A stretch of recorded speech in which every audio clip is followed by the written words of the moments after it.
Hey everyone, welcome to the Identity Love Podcast, episode 26. I'm Tracy Konane, and I am a life coach for folks who have lost their identities in their relationships. They have tried everything possible to improve their relationships, to get more love in their relationships, and it's not working, but they haven't tried one last thing, and that is actually learning how to love themselves. And so I help you to not only understand what it is to be yourself, but to actually enjoy and love being yourself. So then you bring all of that confidence and inner peace into your relationship, and it changes the dynamic of everything in your life. So I have done this in my own life, and this is what I help my clients do. And this is what I help you do through this podcast. My main goal here is to help you feel less alone, to show you that there isn't anything terribly wrong with you, and that there is a light at the end of the tunnel, and not just a light, but a whole new life, a whole new world, a whole new way of doing things. And this isn't what you're supposed to be. This isn't where you're supposed to stay. There is so much more to you than being somebody else's significant other. There is so much more to you than who you know yourself now, currently. And that is what I want to help you unlock within you.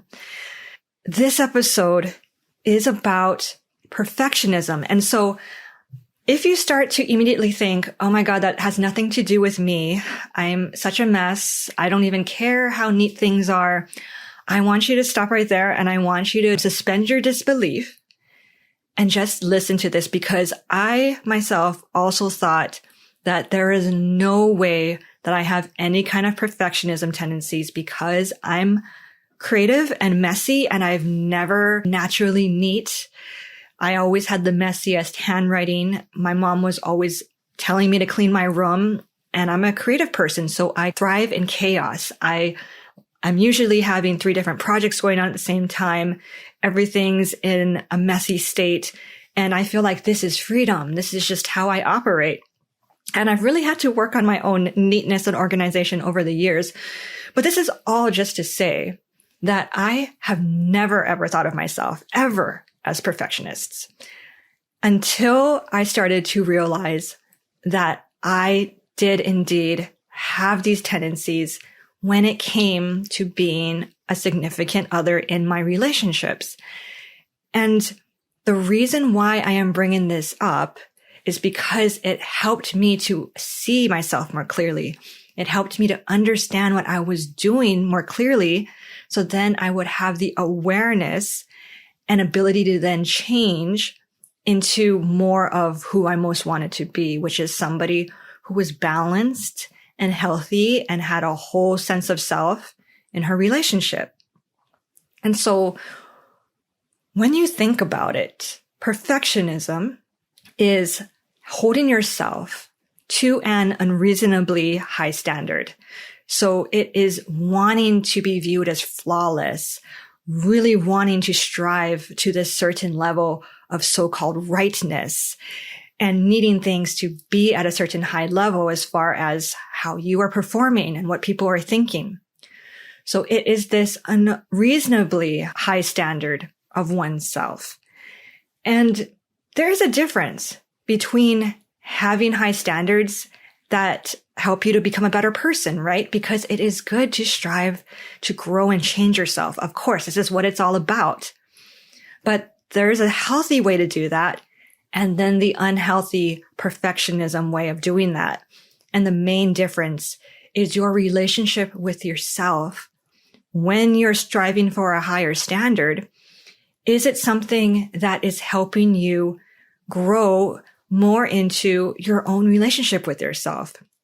Are you guiding yourself, taking yourself by the hand, so to speak, and becoming more of your own best friend in this journey towards self-improvement?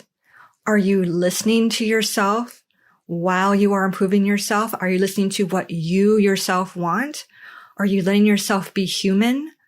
Are you being patient and loving with yourself just as you would have been with somebody else? Or are you just judging and fixating on all the so-called flaws and being impatient and fighting with yourself, hating on yourself. You feel like you are constantly at odds with yourself. You don't feel good inside. And it feels like a very unhealthy relationship with yourself. And so this is what I want you to keep in mind, because we often, when we're doing this, don't think of it as perfectionism. We just think that this is how we're supposed to do a good relationship, that this is how it is supposed to be.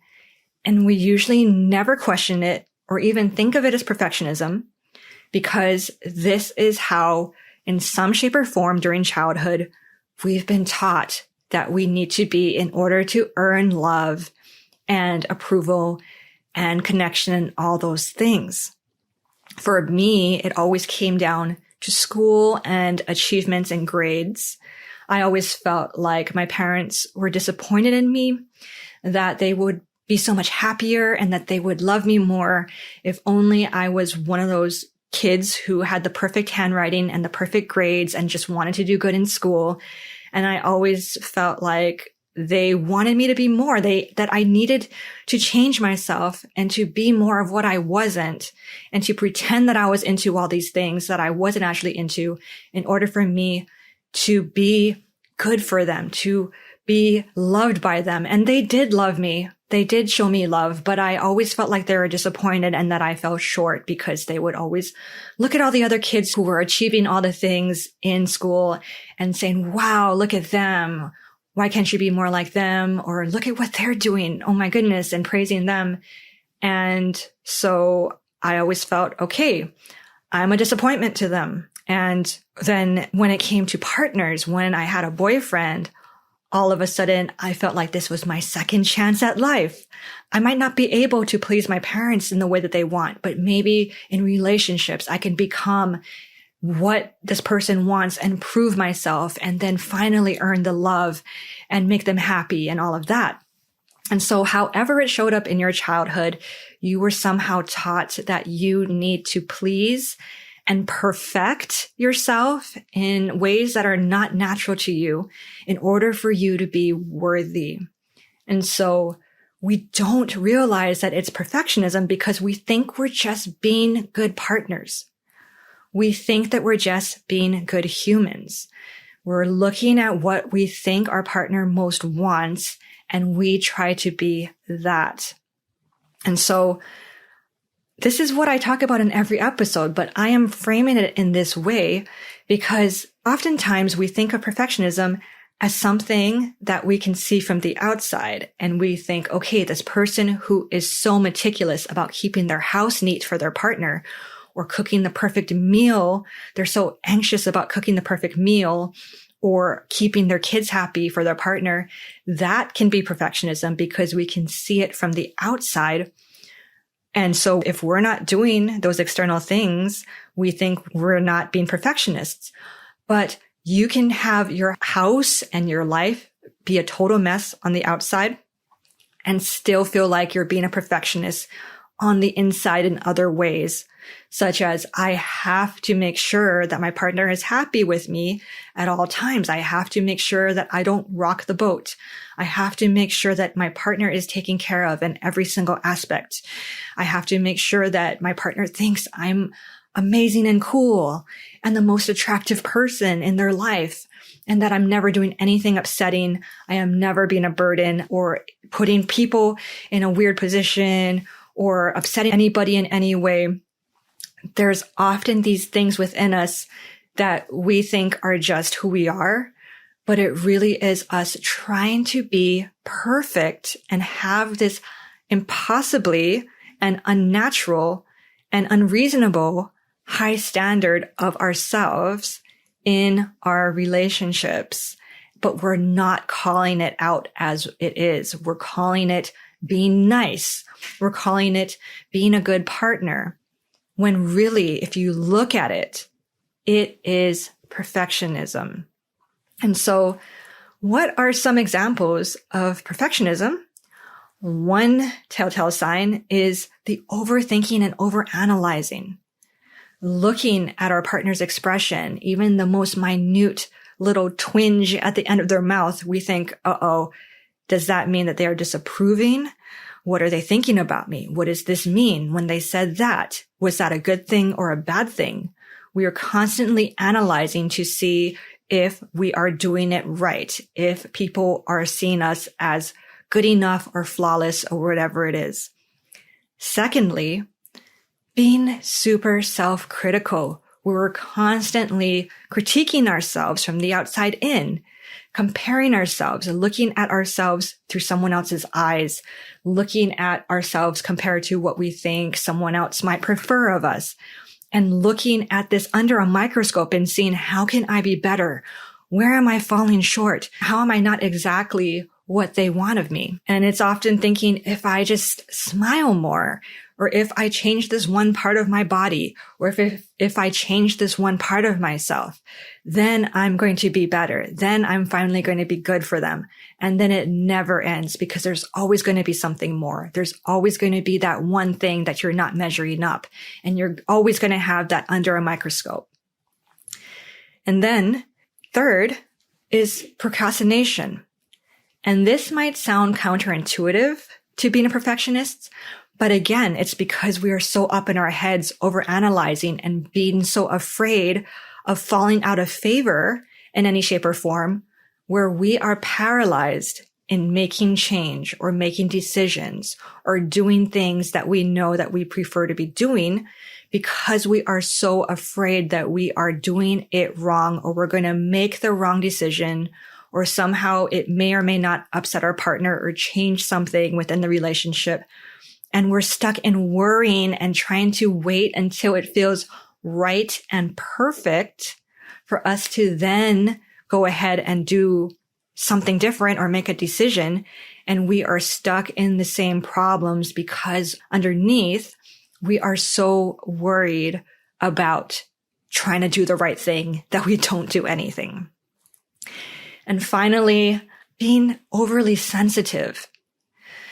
Not being sensitive as being an empathetic, caring person, but being overly so, where just the smallest things, or something that our partner says, something that happens, we see any kind of perceived disapproval as this huge thing, and then we shut down, or we get upset, or we blow up.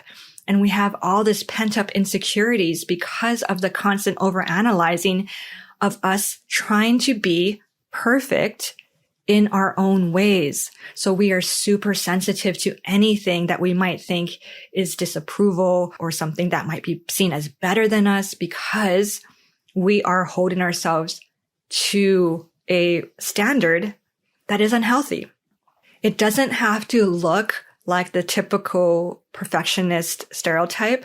It could be a feeling inside where you feel like you have to live up to this certain high standard in order for you to feel okay about yourself, in order for you to get what you want in the relationship. And again, it is about the relationship with yourself. How are you treating yourself while you are striving for these things? You can be striving to be a better partner while still having a good and healthy relationship with yourself. But with the perfectionism, we are hating on ourselves. We are hating, we are judging, we are saying, look at this thing that you did. If you were a worthy partner, you wouldn't have done that.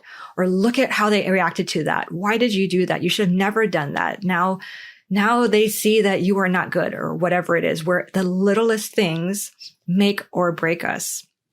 It feels so real in the moment. It feels like this is just the way that it is. It feels like this is what we have to do, but it isn't. So it can be really helpful to think of somebody that you know in real life or have seen on TV or whatever, who is a perfectionist in the way that you are not, because it is obvious, it is ridiculous, and there's no question about it when we see it in somebody else. So for example, back home, I had a friend who invited a bunch of us after work up to his apartment for some drinks. But when we got there, he said, "Oh, sorry, I can't turn the lights on because my partner and I were not finished decorating. So I'm not going to show you anything. We're just going to stand here with the lights off and have some beers." And so here we were, standing in this dark kitchen, and This was nighttime, so everything was blacked out as far as the windows. But as our eyes adjusted to the dim lighting, we could kind of see the apartment and we could see that it looked fine. We could see that the apartment wasn't a mess. It just wasn't up to our friends' standards. But for us, we would have been a lot happier having the lights turned on and to actually see each other instead of standing in the dark in the kitchen, seeing everybody's shadows and being kind of creeped out in this dark place. So it was just really interesting because I was standing there thinking, this is kind of silly. This is unnecessary.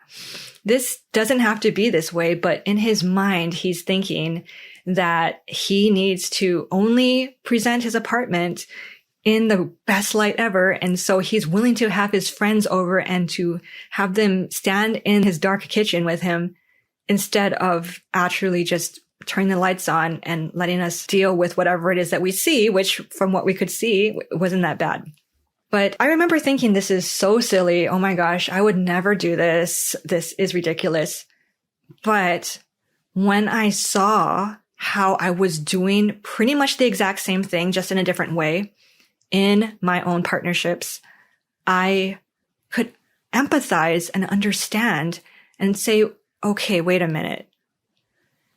Maybe in my own way, I am being just as ridiculous. Maybe in my own way, I am making this a much bigger deal and a necessary deal than it needs to be. And that maybe it doesn't matter all that much. Maybe I don't have to really be this perfect. I don't have to hold myself to these high, impossible standards that make me hate myself and judge myself. Maybe it is possible to have a loving relationship in which I am allowed to be a human being, in which I am allowed to have my own emotions, in which I am allowed to make mistakes, if we can call it mistakes, or to have differences. Maybe it is possible to be in a good relationship and to actually just relax and be a human being who is trying her best, and that it is actually okay. Just like going up and standing in that dark apartment, maybe it was okay for our friend to let us see the apartment in progress. Maybe it would have been fine to turn the lights on. Maybe it would have been totally fine, in fact, a better experience if he had just seen that. And so think about this in your own life where you have seen somebody act in ways where you thought, this is silly. You don't have to be feeling like this. It's actually okay. And then use that same thinking and viewpoint on yourself. Oftentimes I think about the people who take the cosmetic surgery to extremes, and we see that they are going to extremes, but they themselves don't see it. To them, they think they're just fixing all the flaws, but to us, we're just like, oh my goodness, you need to stop. That's enough. It was better before. So this isn't to judge those people, but to make us see that we are not alone, to see ourselves and everybody else around us, because this isn't just a you and I thing. Humans do this in so many ways. It is a human thing. And this is to help us feel closer to each other and to help us understand that this happens to everyone, and that for us, it just happens to be in the partner pleasing. It happens to be in the way that we are in our relationships, and we're not crazy or wrong or something. We're just being human in our own way, and we see it happening in other people. We see it happening in all different kinds of ways. And so this is how it's happening for us. I was doing things that were kind of off-putting because I was trying so hard to project a certain image and take care of a certain image and have a certain high standard that I was acting unreasonable and weird because of it. And I was being all those different things, the overthinking, the procrastinating, being overly sensitive. I realized it was unreasonable.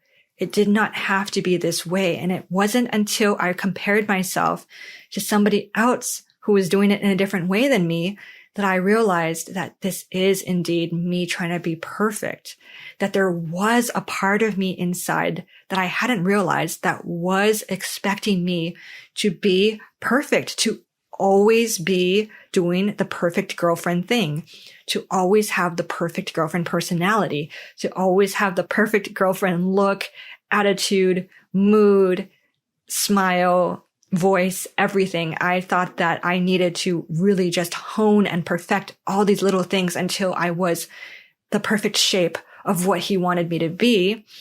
And that was actually being like leaving myself in the dark, leaving the lights off and just being ridiculous about it, when all I had to do was just let myself be imperfect. Let myself be a good human who also has some flaws and has some differences and has different personalities and has her own things and has her own interests and isn't trying to be this perfection mold for somebody else. And I really had to let this sink in and show myself how much I really was expecting myself to be a perfect partner. And it wasn't necessarily in the perfect housewife or cooking way, right? There's so many different ways where we can be perfect for somebody else. It depends on our partner. If our partner likes us to be crazy, wild party animals who have a whole messy life, we're going to romanticize that and think that that is perfect for us because it's perfect for them. Sometimes we are doing things that are not neat and orderly, but we're doing it because we're trying to be perfect for what we think they like in us, when in actuality, we don't like any of that. And it is not helping us be who we actually want to be, which is somebody who actually likes and loves themselves for being an actual flesh and blood human being who has their own sense of self and personality and isn't just getting down on themselves for every single little flaw that they perceive as a flaw. Somebody who is confident enough to have many different nuances and individuality for themselves and loving themselves for it and being okay in it. Notice the differences between how you are holding your standards with yourself and your partner. We are often so forgiving and so loving of our partner's flaws, sometimes to the point where we love them and make fun of them and find it endearing for certain things that they do, but we forgive them for it. We love them for it. And yet when it comes to ourselves, we nitpick and we think, why aren't you doing this perfectly? Why can't you be in a better mood right now? Why can't you just say yes? Why can't you just be what they want you to be? We don't actually like people who are trying so hard to be perfect, right? It's kind of off-putting. It is unnatural. It feels like you're trying really hard. You just want them to relax and just be human. We don't want to be around people who are just like, I never make mistakes ever. I'm just a perfect person. My entire life is perfect. I don't have any problems. We don't want to be around somebody like that, or we don't even want to watch a movie about somebody who has a perfect life and there's no problems and nothing happens, the end, right? We want to watch people who are like us, who are humans, who have their struggles and have their differences and their own personalities and make mistakes and come back from it and all that stuff. And so we are not attracted to perfect people, and neither is our partners, and neither are we with ourselves. We actually do not want to be perfect because that takes so much away from us, away from our own relationship with ourselves. We actually do not want to be perfect because that means that takes us so much pressure from ourselves. It actually relieves us from so much stress and so much agony and so much anxiety when we see that it's not about always being a certain way. Think about the people that we accept and want to be around in our lives who aren't exactly like us, but we like them because they are interesting and unique and fun and different on their own. This is what makes us interested in them. This is what makes someone a distinct individual, is that they are their own person and they're not perfect. And so we could stand to be a little bit more loving towards ourselves. We could stand to want us to be human. And so again, this all comes back to our self-relationship, which is the most important relationship of all, that then affects all of our other relationships. And think about it. We do not want to be in a self-relationship with somebody who is expecting us to be a beacon of perfection. We actually hate that. We don't like it when we're just judging and criticizing. So think of yourself as being in a relationship with somebody who wants you to be you, who wants to be understanding and loving of all the different things that make up who you are, including all the things that you actually feel and want and need for yourself.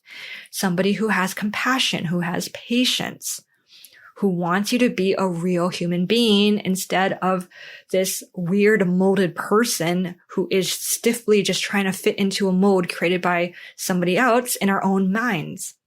So this isn't to freak us out and to give us another label that makes us feel bad and say, oh my God, I'm being a perfectionist in my relationship. It is to help you understand, right? To understand yourself, to relate to yourself and other people more, and to see that it's okay. And to see that the way to start to move out of this is through the understanding and the awareness. Because this is all that it's about. We immediately want to say, oh my gosh, how do I stop doing this? What do I need to do to stop doing it? You are going to know what you need to do to stop doing it the more that you become aware of which parts of you are the extreme parts. When you are able to step back and say, wait, am I doing this because I think that I'm supposed to be always saying yes, because I'm supposed to always be in a good mood, because I'm supposed to always be giving, always have a happy, outgoing personality at all times? Am I supposed to always please somebody else? Am I doing this because I'm thinking that I'm supposed to be perfect in this certain way? We have to start seeing ourselves as ridiculous in a loving, understanding way and say, hey, this is not healthy. This is not realistic. This is not loving to you or anybody else. The way to stop being a perfectionist is to change the way that you think about yourself, to see that it is more attractive to be a human being. It is more attractive to have different sides of yourself and to be different from others. It is more attractive to make mistakes and to not be perfect all the time, because we don't like it when we see it in other people, and we don't like it when we are trying to be that for ourselves.